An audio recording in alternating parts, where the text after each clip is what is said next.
Hey everyone, thanks for tuning in. Welcome to the show. I'm Jay Blaze. I'm Bobby Summers. And we're bringing What we're bringing? opinionated conversations on a variety of topics from perspectives that really don't matter on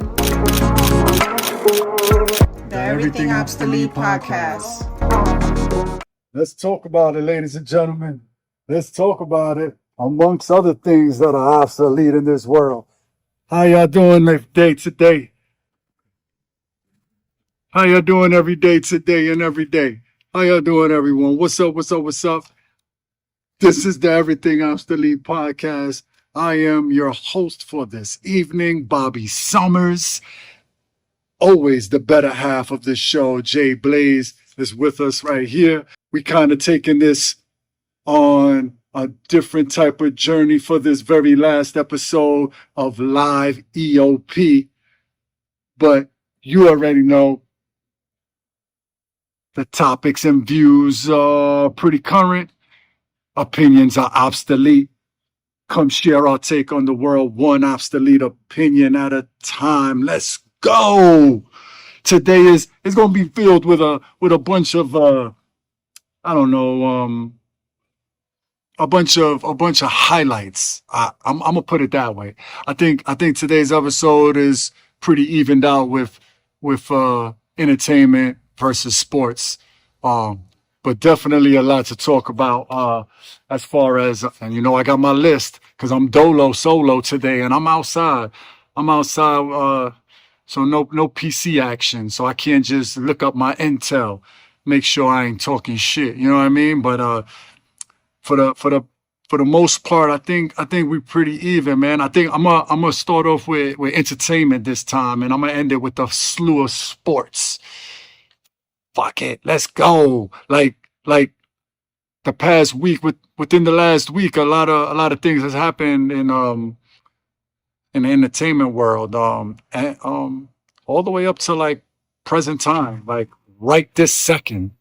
So let's get this started with the where should we start? All right, you know what? I'm gonna start off with It Is What It Is show star host co-host Cameron having a little dispute, if you would say, with an old time friend, Dame Dash, and how things are not as friendly at this particular juncture in their lives. You got I don't know, you got one person just, for lack of a better term, trying to reach and touch some of his old kin folk, meaning Damon Dash. And I think what's happening is the wrong things are being said and provoking the wrong actions, when on some real shit, if you know, you know. So what I'm trying to say is, way back in the day, Cameron was in a bad situation with his label, and he wasn't on the best of terms, like right now with Dame Dash, but he reached out. He put his ego to the side for a quick second, reached out to Dame Dash, basically was like, help. Dame Dash did so. And if you know, you know.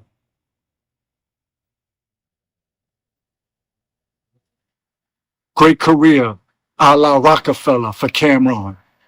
And the Dipset were, that was a power move back then. Cool. Fast forward to right now. I think the roles have reversed. I don't see anybody talking about this, so I will. Because I don't give a fuck. My opinion don't fucking matter, right? Dame Dash is not putting his ego to the side and asking kinfolk for help. Whatever that help may be, whether it's financial, whether it's business moves. Just because you ask somebody for help don't mean you ain't a boss. I'm going to repeat that. Just because you ask someone for help does not mean you are a boss or not a boss. That's directly for Dame Dash to hear. I don't give a fuck if I ain't a millionaire like him. I think that's something he needs to hear. One more time. Just because you ask for help does not mean you are not a boss. And this particular time, I think he needed to put his ego aside and ask whoever he wanted to for help in the particular situation that he's in. A lot to do with the paid in rights, paid in full rights, excuse me. A lot to do with the Rockefeller rights, that whole situation. I kind of reported a little bit about that, gave my opinion. I thought it was a power move for Cam and Mace to try to buy that third that Dame Dash owed. If anybody should own it, it should be us, meaning us, and not the wrong type of people owning Rockefeller or a piece of it. Heard some interesting news off the Is What It Is commentary, where they were like, Cam and Mace, or particularly Cam, because he's more vocal about that shit, because Cam, that shit eats at Cam a little bit, like, and he said something like, you know, for the camera, you know, this Is What It Is thing, this is for entertainment purposes. But me and Mace behind doors, we were really trying to buy that shit so that Dame don't look crazy to the public. Like, that's still our mans, you know what I mean? And Mace don't even fuck with Dash like that, and was still like, these niggas were gonna go $500,000 a piece to buy it, because it was a mill. From Cam's mouth to my ears, via the Is What It Is show, he said, Dame was like, I might have another deal, so-and-so. Cam was like, all right. Next thing you know, couple of weeks passed by. Some other words were probably said, obviously. But a couple of weeks passed by, and eventually Dame reaches out back to them and is like, hey, y'all want to cop it now? For sure, Mace was like, nah, Cam. That was before. Like, that's not what it is right now. That was 2 weeks ago.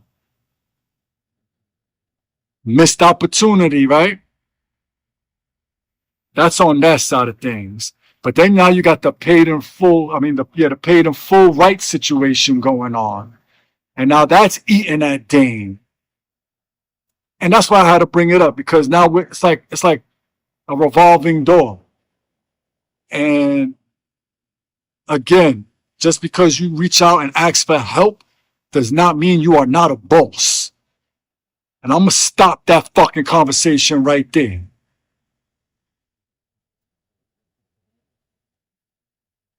Yeah, I'm gonna stop that conversation right there, man, on that. Back to my fucking notes. This might be a little bit of a jump. Oh, let's stay with Cameron. He also had another situation with another person by the name of AB.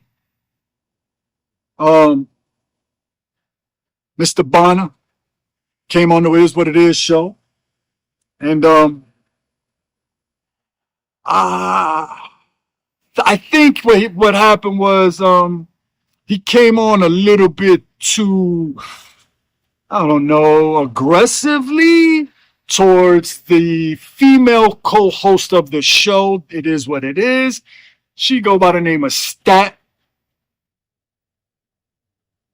To my knowledge, she dates a AMP member. That's a whole other story, but she's dating someone. She's a young woman. AB a little bit too old to be overstepping his boundaries in such a manner, but Cam politely told that dude, which is his man's, was like, yo, all good, Adrian. I love your energy, but hey, you know, she got a man's, and also her man's is here, like in the building for this particular show. Like, that's that's cool. Like the very next words out of AB's mouth, yo, Stat, you look good. This this is how real Cam is. I gotta respect it. I don't give a fuck. I gotta respect it. We from the same neighborhood. Um, that nigga was like, yo, hey, yo, you know what? I already told you once. Here, like, take your money for the show. You gotta go. You gotta get up and go. I ain't feeling you. I ain't feeling. I already told you. Yo, the nigga Cam said we could see you outside if you really want to continue this. But like, here, take your bread for the show, and we're good, fam. Like, and AB was, because they cool with each other. Was like, hey, like Cam, man, that's why you a real one. Like he said it himself. He was like, yo, Cam, that's why you a real one. And Stat was she was just quiet, and she was like looking at him like, she said thank you the first time, like a woman, a proper woman should do anyway. But Cam still stopped that shit on the part, was like, hey, chill. Her man's here. She has a man, and her man's present. Like, I see what you like. I could see through your words, type shit. But she still was like, oh, thank you. Second time that nigga said that shit, Cam was like, yeah, you got to get up and get off the show. We good. We're not even going to run this shit. So respect to Cam for that. I don't even think Mace was in the building. I didn't even see Mace in that whole little bit right there. Um, but props to Cam on that. Like excuse me, Cam, yeah. Props to Cam for that. I don't see Cam doing anything but just standing on business. Um, like he always pretty much does. And I like that he's one of the ones that are taking the time to talk on a whole lot of shit. And a lot of times it brings up older stories, and because he lived through a lot of these stories, and like, as a human being, like, it's dope that he could spit those stories back out to a lot of people that weren't privy to them, you know what I mean? And or weren't privy to the behind the scene look, because, he was there, and a lot of history of hip hop. Early 2000s was bananas. But yeah, he's just standing on business. So I want to, send my respect to that. You know what I mean? Well, you know what? We're gonna jump in. We're gonna get off the seriousness, get into some other serious type shit. Cause your girl, the women, your girl Kaylani, please say the name right. Kaylani is pissed the hell off at these AI bots out there getting signed to multi-million-dollar deals. How about that? And she just jumped on a little, not a quick little rant, just saying, hey, you know what I mean? Like, there's no laws behind it, so we can't do anything about it yet. But it's crazy how people are vibing out to AI music. Like, literally, AI is an embodiment of multiple people's voices just smashed together, and it creates this voice and sing. And, so they're signing these AI bots to multi-million-dollar contracts. Meanwhile, the real artist, Nathan. So props out to Kaylani for speaking up on some shit like that, because that's fucking hilarious. I don't know how else to say it. Um, let's jump. I try not to, but I also want to talk about one thing about your boy who's killing it right now in R&B, Chris Brown. Once again, some Chris Brown news. Real quick one though. He is the first R&B singer to sell out MetLife Stadium back-to-back nights. The stadium seats 82,000 people. Yeah, that's where the New York Giants play, MetLife Arena. And so do the New York Jets. Yes, so do the New York Jets. I should know. I lived out there for more than half my life. So yes. Uh, if you don't think that's amazing, another accolade for your boy Chris. Uh, and it just don't circulate enough. I think. I just think it doesn't circulate enough. So, I mean, I'm gonna keep putting it out there and talking about it.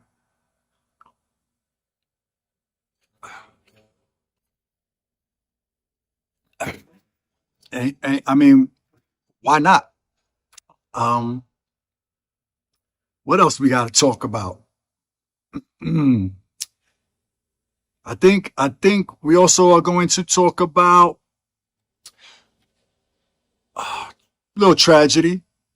Oh, I know. I meant I'm talking about tragedy, but on a little sadder note, for you older fans out there, even anyone older than what me and Blaze are, the passing of Robert Redford.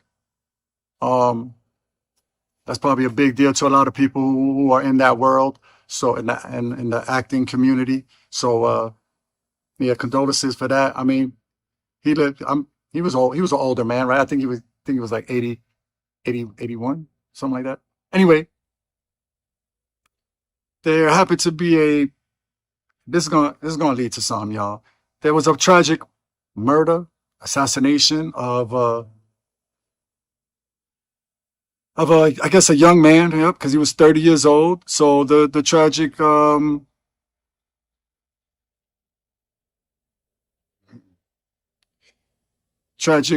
assassination murder of Mr. Charlie Kirk.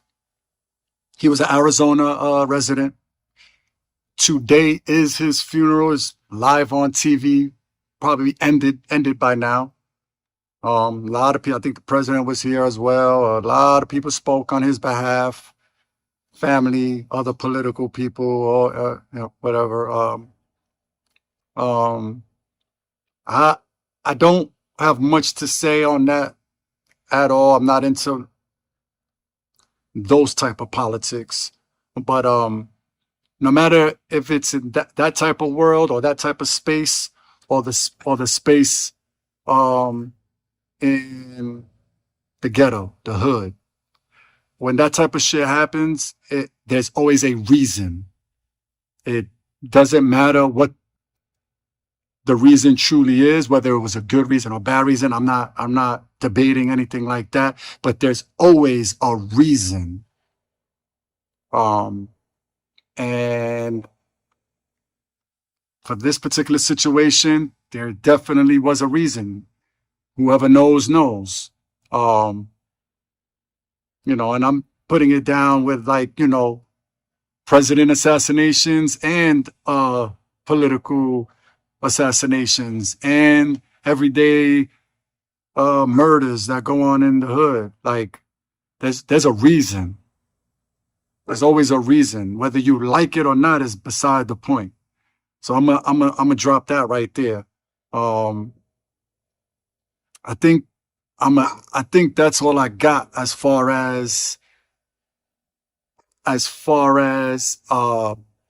entertainment and pop culture, because I'm about to switch it all the way up and get into the shit that we mostly like to talk about: sports. I'm gonna start off with talking about a Mrs. Molly Quinn saying bye bye to ESPN after 19 years. 10 of them were on First Take. Oh, pardon me. I got my Labrador here. She she wants to go outside. Why? She can't. She can't even come outside. They locked.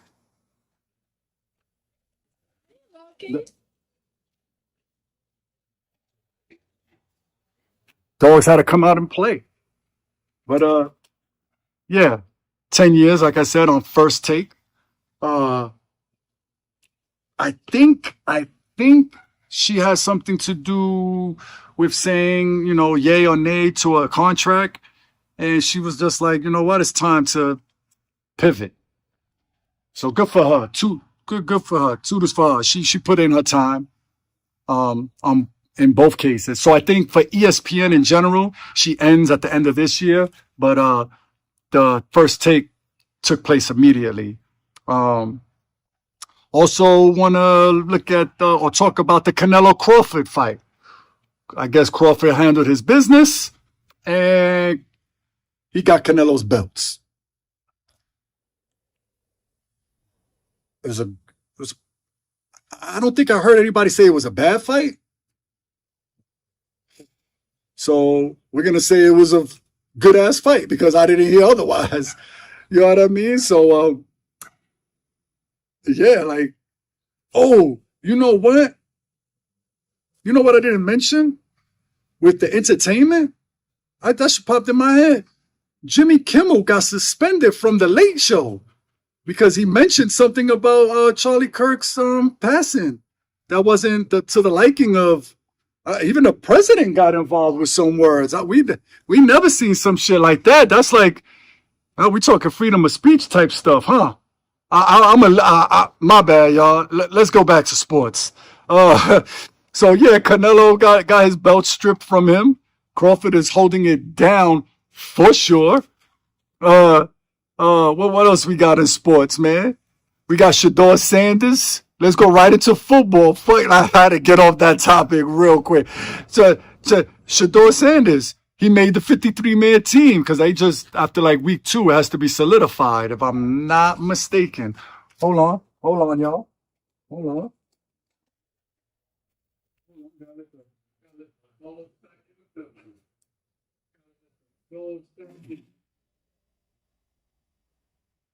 Coming in? Oh, he did. Yep. Here you go, y'all. Don't you love a live show? Don't you love a live show? Shit, I love live shows. Uh, but yeah, Shador Sanders, back to the NFL. Shador Sanders was like, he made the 53-man team, but here's some crazy shit. Like, I don't even know where to begin to even think about how someone could be set up for success or failure. Because Shador Sanders made the 53-man roster, but that last game that he played, 4 out of the 5 line. What's up?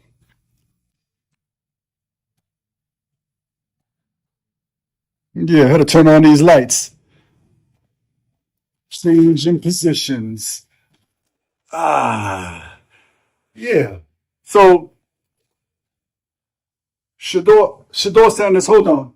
Shador Sanders made the 53-man roster team, but again, like I was saying, 3 out of the 4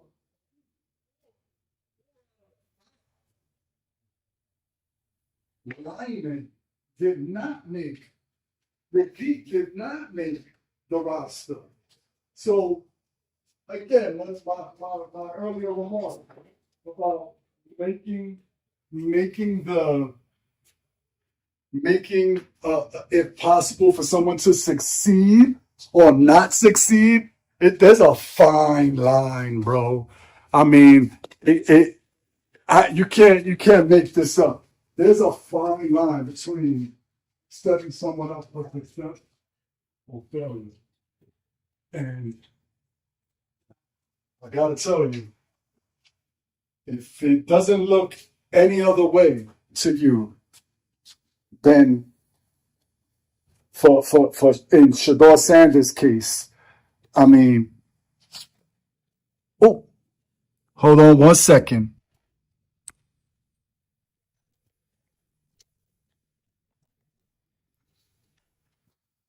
Ay, ay, ay.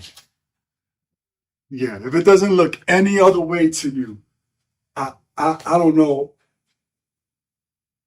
I don't know if you might need glasses or not because what's happening over there is suspect, I think, on many levels. Um, I'm gonna leave that right there with that because that's weird as fuck to me. You got staying with the NFL. You got the Chiefs as of today are 0-2, and everybody might be thinking, "Hey, what's wrong with them?" Which I mean, I guess ain't no moral victories, right? But if you look at the Chiefs' stats, they are still stat wise better than like 92% of the NFL right now. And they're 0-2. Did y'all catch that? Did y'all just hear what I said? They, they, they have numbers on every level that you could think of. Even their quarterback is top 4 QBR rating in the NFL. They're 0-2. They've lost 2 games by a combined 6 points. The last game they lost, they out yard the quarterback that beat them the last week had 101 yards throwing. What the talk would have been about had the Chiefs won. I wonder. I wonder. What up? What up? We still got some more football? Let me see some.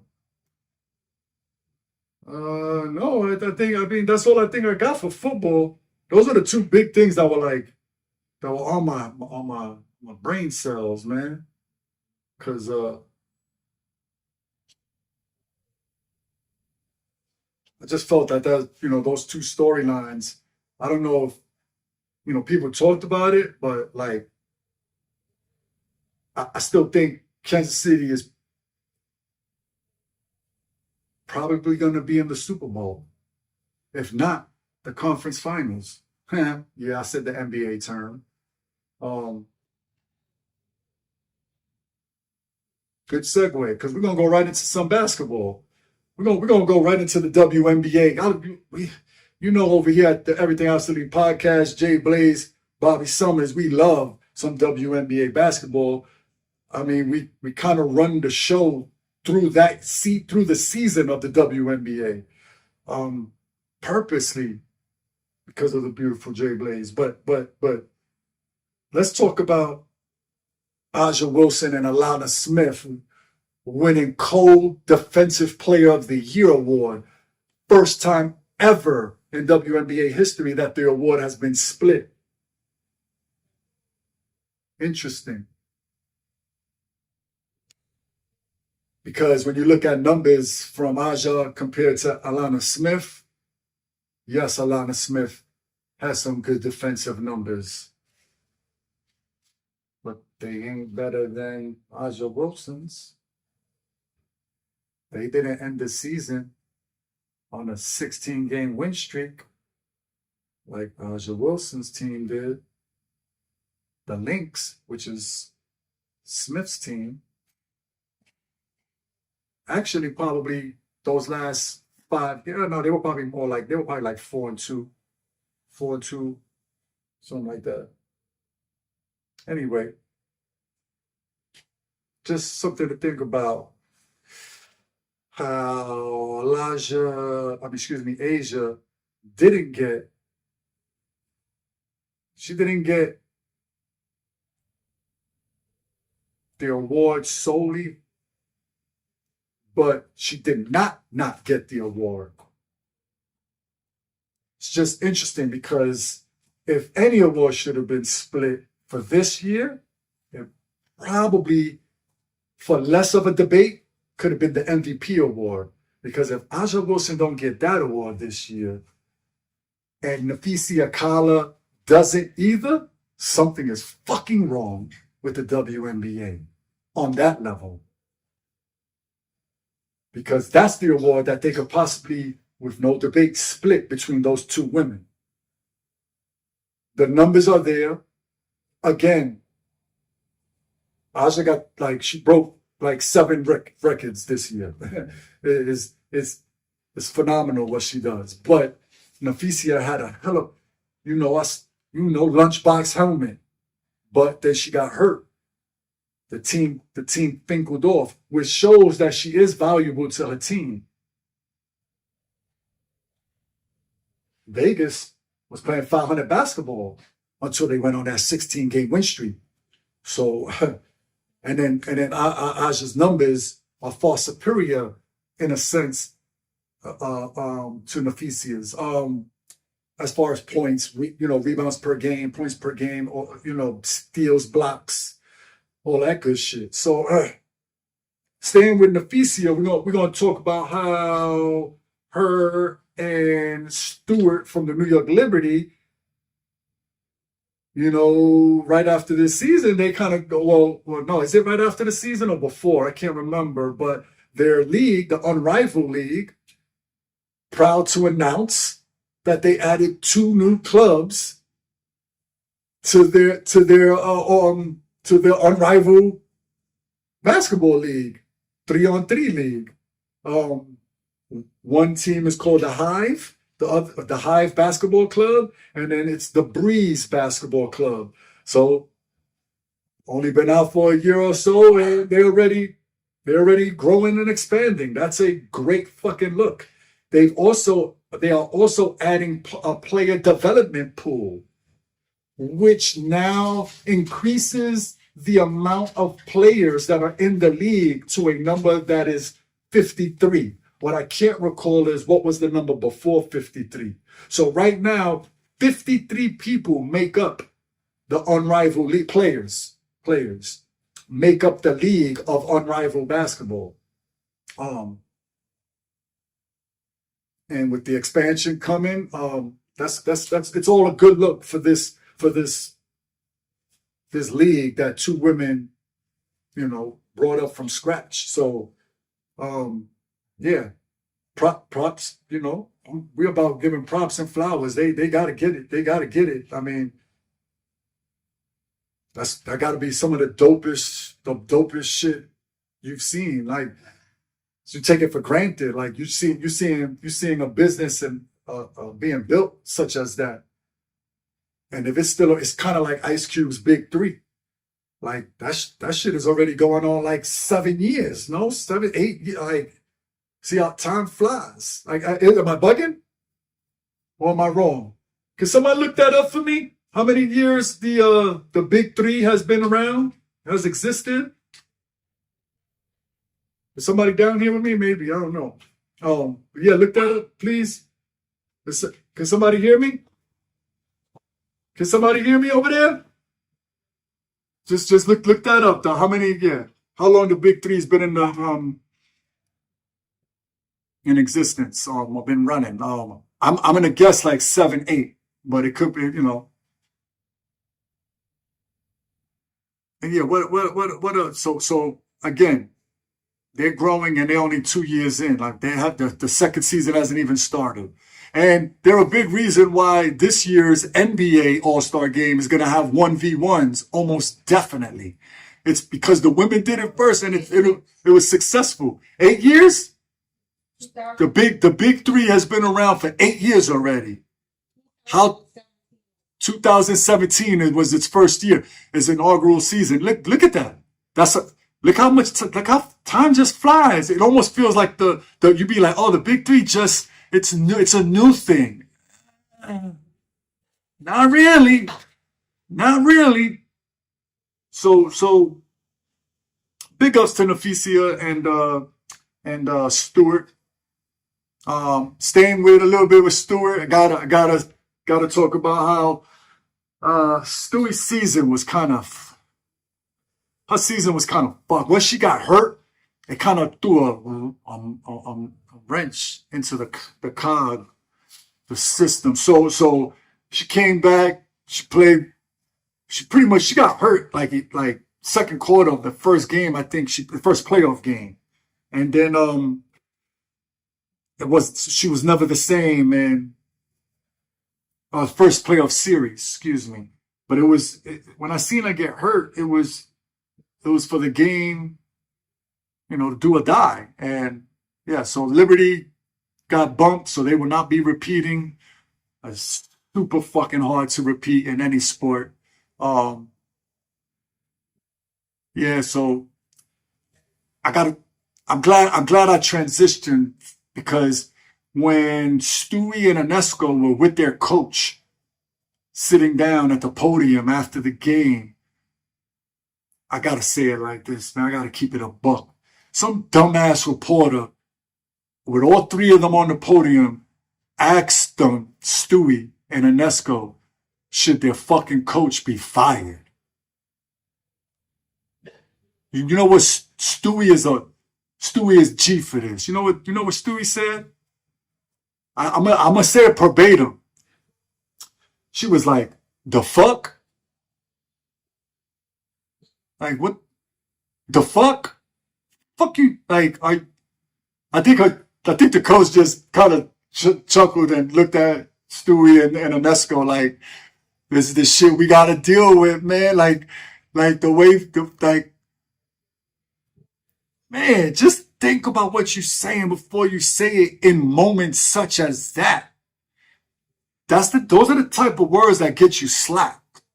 Um, like like if New York played bad, it was actually a close. I think they lost by like they didn't get blown out.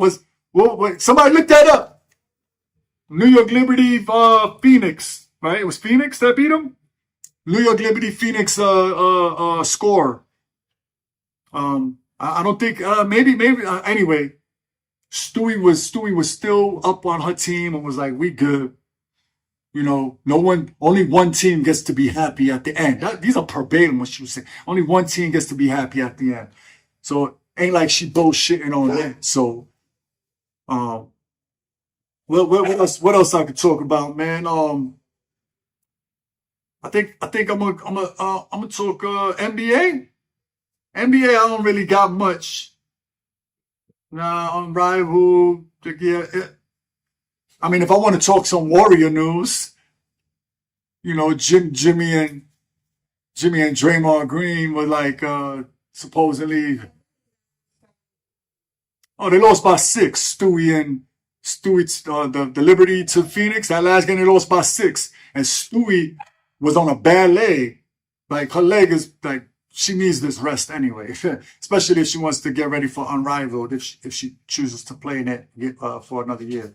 But with the Jimmy and Draymond Green supposedly reached out to, they touched base, clocked in, clocked into the Warriors and was like, "Hey, like, what's going on? Like, what is y'all plans? Cause you wanna fill us in,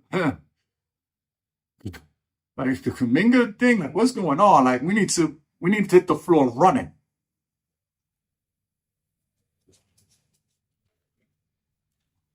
And you can't be mad at that because there's a lot of stallions in the league this coming year that are ready to roll, and the Warriors they gotta be ready to go blow for blow. Pause.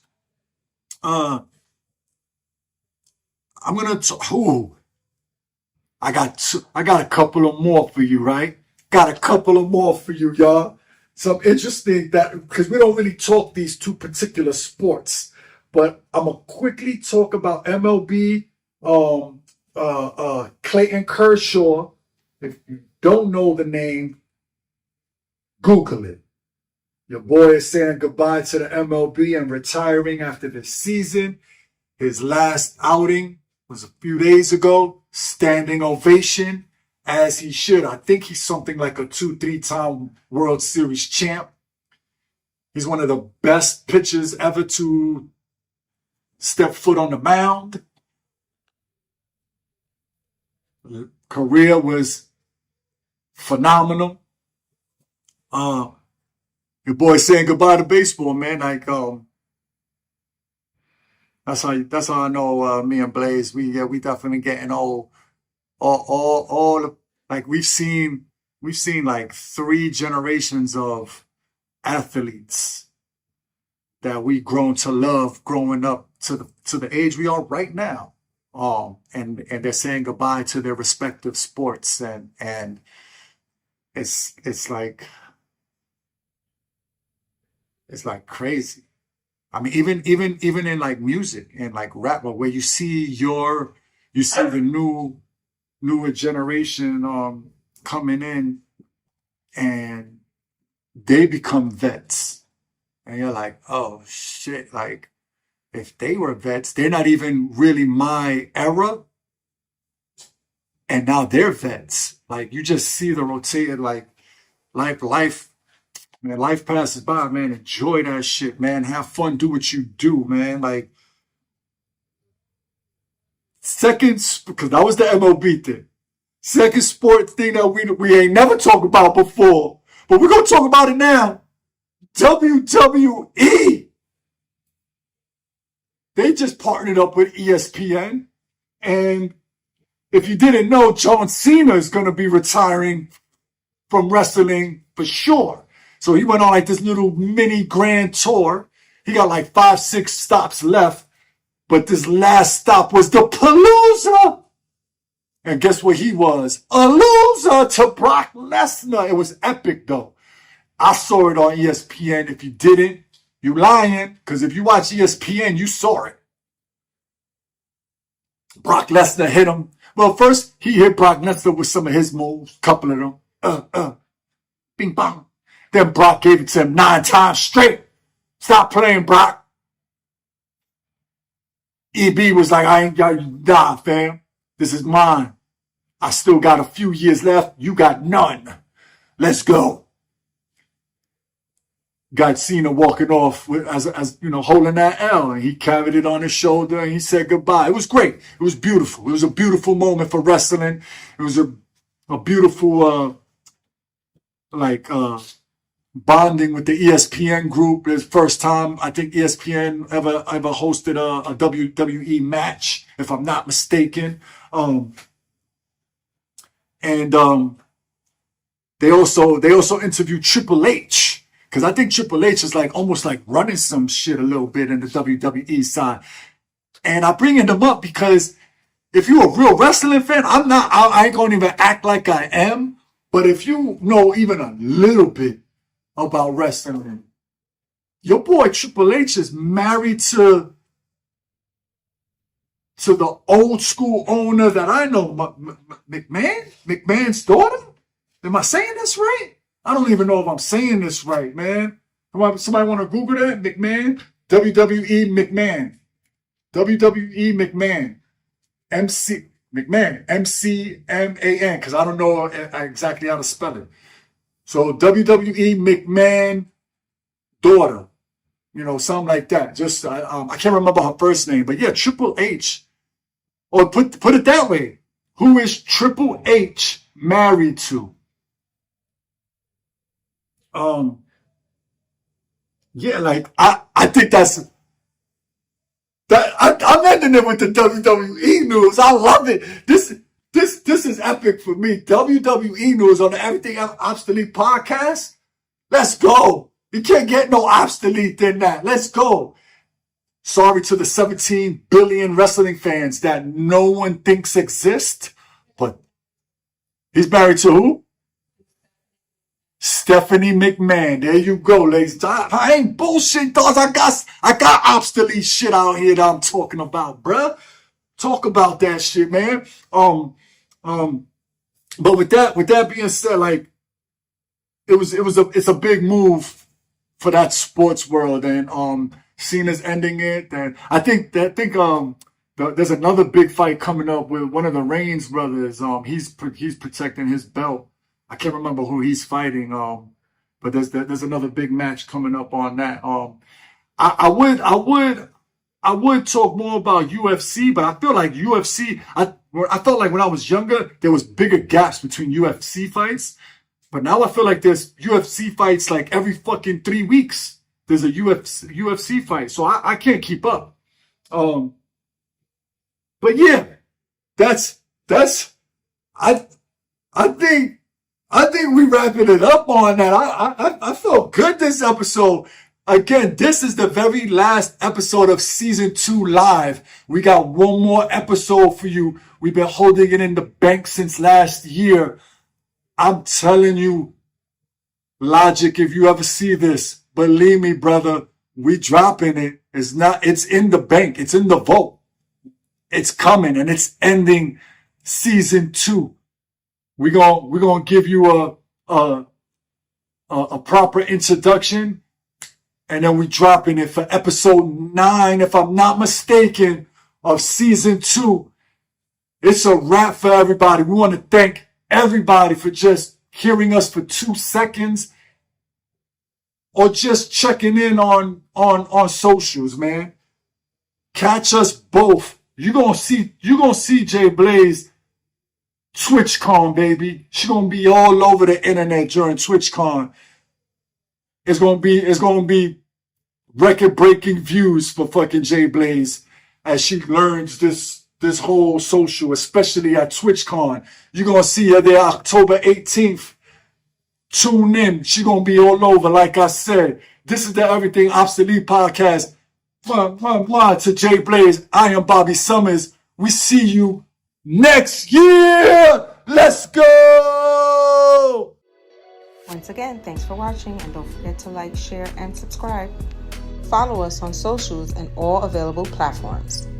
See you next when no topics are safe on the Everything Obsolete podcast. The opinions and views of this podcast are strictly those of the host and guests and should not be replaced for help seeked out by individuals.